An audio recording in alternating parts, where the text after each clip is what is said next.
The Mariners made the first big move at this MLB's trade deadline and trading season, and it sounds like they're not done. And we all know they're in the hunt for a Eugenio Suarez, maybe Willie Castro, but as it turns out, Jerry Dipoto says the Mariners will be aggressive in search for high-end relief help. Now, Matt Brash and Andres Munoz have had fantastic seasons. However, the rest of the bullpen has been relatively pedestrian. Think about what Carlos Vargas has done lately. Think about what, somebody like Gabe Speier, he's been so good for this team, but they're relying heavily on those back two guys in Brash and Munoz. Obviously, Legumina's kind of been, hit or miss lately. Edward Bizardo's been quite good. The Mariners need to add to this bullpen, and that's something we've talked about. And there are 4 guys, I think, mentioned in this article that they say the Mariners could be willing to trade for. It'll be interesting to see the trade capital. I'll, at the end of this video, mention what I'd be willing to give up for some of these guys. But first, we have to start with the article itself. Hey, quick programming note as well. There's only going to be one episode of the Hit It Here podcast coming out this week. It's going to be Tuesday at 9 a.m. because we're doing our annual trade deadline live stream from 9 a.m. to 3 p.m. on Thursday, July 31st. Come hang out with us. We'll be talking about all the trades that are happening throughout the day around MLB. And yeah, it's just been a really fun time in the past, and we get to react live with you guys to the trades that are getting done. Hopefully the Mariners can add some guys, but be there or be square. The article says that Dipoto made it clear that a priority for the club is adding a high leverage reliever to the bullpen, and went on to note that he expects the club to be as aggressive as anyone in that corner of the market. And again, the Mariners have said they were going to be aggressive this year, and they already have been, acquiring Josh Naylor 7 days before the MLB trade deadline.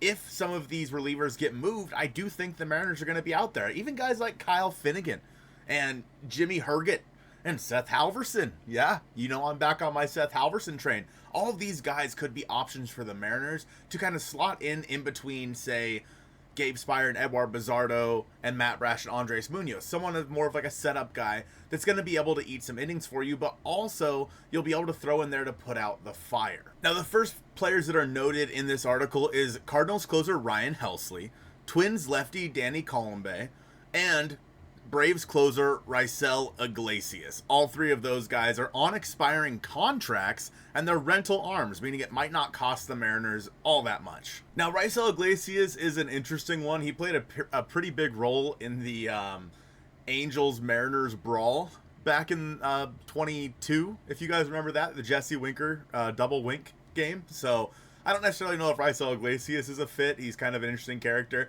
Danny Colombe, another lefty added to the bullpen, is certainly a guy that makes some sense. But I really want to hone in here on Ryan Helsley. This is a guy we've talked about a lot, and the Cardinals find themselves in a pretty strange spot. The Cardinals should probably expect to be selling at this deadline. We've heard a lot of different names like Lars Nootbaar or Brennan Donovan being tossed around in trade talks. They are only 3.5 games out of that 3rd wildcard spot, so they certainly could make a run at things. Look at what the Rangers have been doing over the past week or so.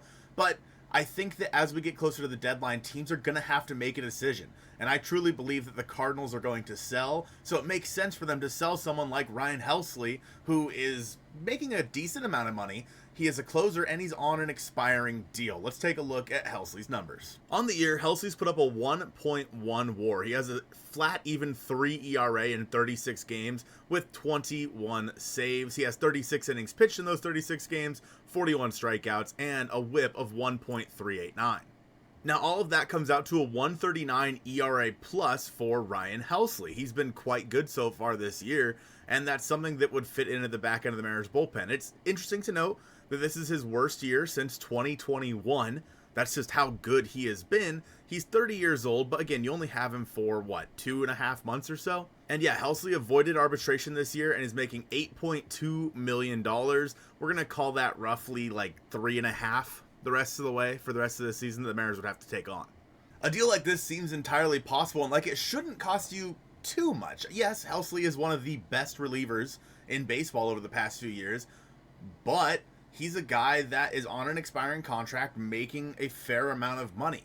Are you going to have to give up a top prospect for him? I truly don't think so. I think that it would probably cost maybe anyone from 8 to 15 in that range. Maybe if you have to give up Ty Pete in that deal, I'm kind of okay with it, but it's just something that I find interesting with the Mariners. They haven't really gone after rentals over the past couple of years, so this is a position that is, I don't know if we've ever seen them in before. But rentals weren't the only kind of player mentioned in this article. The article states that someone like Pirates right-hander David Bednar, either Joan Duran or Griffin Jax of the Twins, or perhaps Pete Fairbanks of the Rays, they all come with multiple seasons of control. 2 seasons in the case of Bednar and Fairbanks, 3 in the case of Jax and Duran. So let's start with Pete Fairbanks, as we've talked about him quite a bit. It's not necessarily 2 years of control. Let me explain. On the year, Fairbanks has a 2.84 ERA in 39 games with 17 saves. He's thrown 38 innings with a whip of 1.132. Now that's good for a 158 ERA plus, but when you look at Pete Fairbanks' contract, 2026 is actually a club option instead of it being a guaranteed year of control. Now it's base $7 million, but when you look at the 2026 escalators, $1 million for 60, 70 appearances in 2025, $500,000 each for 25, 30, 35, 40 games finished in 2025, etc., etc. So this was probably going to go up from that $7 million. You might be looking at a $10 million reliever there. Would the Mariners want to do that? I'm not sure. Of course, Fairbanks has been one of the best relievers in baseball basically since 2020. He's been putting up ERA pluses well above league average every single year. So yeah, Pete Fairbanks is definitely a guy that makes sense for the Mariners to go out there and get, and I think he would be just fine here in Seattle. Another player mentioned here was David Bednar. He has a 1.3 WAR with a 2.19 ERA. He's pitched in 41 games for 16 saves, 37 innings pitched with a whip of 1.054.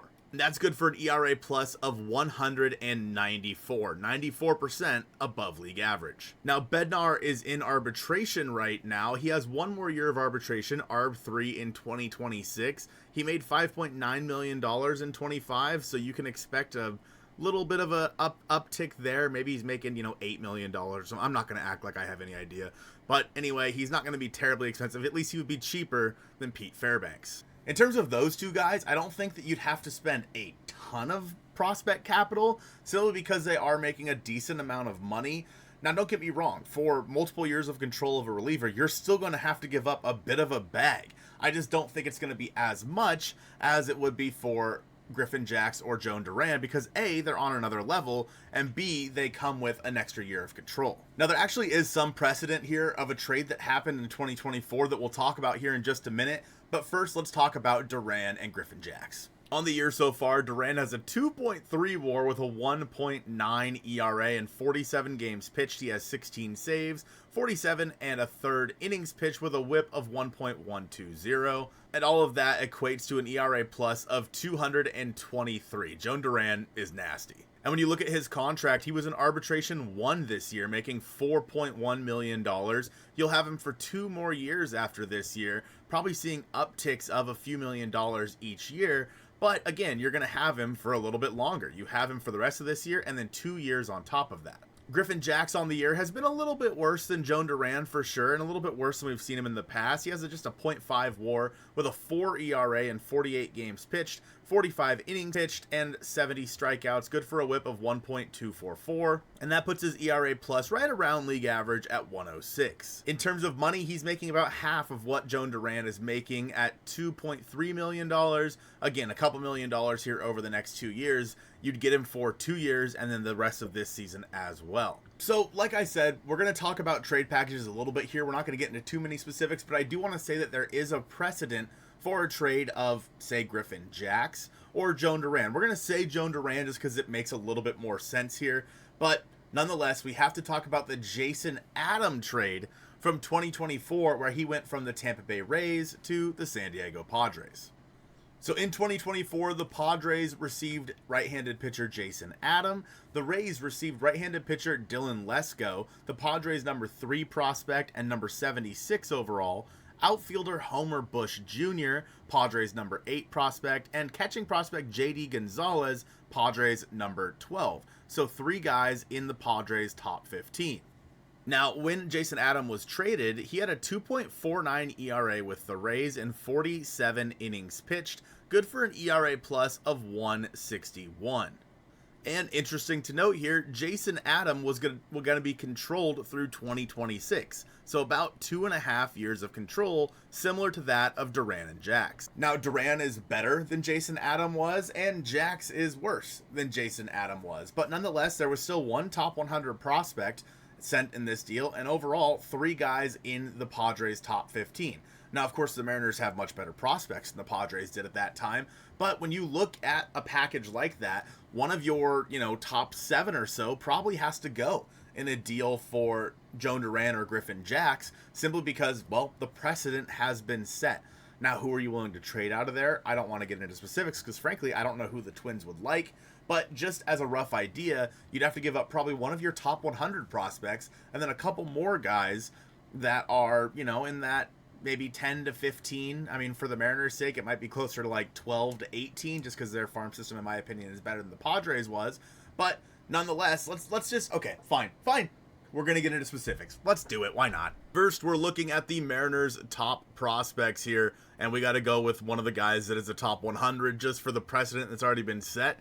How about Felnin Celestin?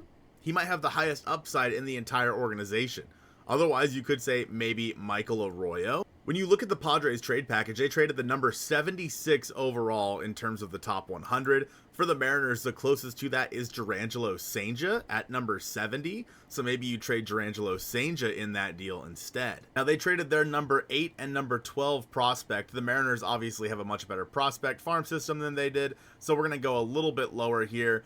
Maybe Teddy McGraw, who was scratched from an autograph signing yesterday, just something to note. So we'll say Teddy McGraw and Jurrangelo Cijntje, and then let's go with Jared Sundstrom. All right, let's just go with those 3. Would you give up Jurrangelo Cijntje, Teddy McGraw, and Jared Sundstrom for Joe Duran? And would it cost more because Duran's having such a good season? Let me know in the comments down below if you'd make that trade. I appreciate you guys watching this one, and go Mariners.